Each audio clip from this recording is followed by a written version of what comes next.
Salim Sheikh began his profession as a kid craftsman. He originally showed up in the dramatization Shama in 1976, which was delivered on PTV. Salim Sheikh's nephews Mamal Sheikh, Shahzad Sheikh, and Shahroz. They all are the notable substance of the showbiz business. They all are the entertainers of this industry. Salim Sheikh has now quit showing up in new Pakistani movies. Possibly he is doing some business of his own where he is occupied and can't offer the chance to shoot.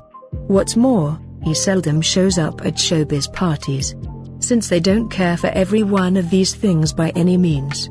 Everyone known Salim Sheikh is the brother on legend Javed Sheikh, but he was not a successful actor like as his brother. He was only working in Pakistani dramas, but Javed Sheikh also works in different films and now he is a highest paid actor. Salim Sheikh shared some pictures with her daughter and wife. They both look young and pretty. Salim Sheikh has likewise been a piece of showbiz for an exceptionally lengthy time span. However, now he is making a mind-blowing most with his family. From going on family excursions to investing family energy at home, he tries to make each second vital and delightful for his little girls.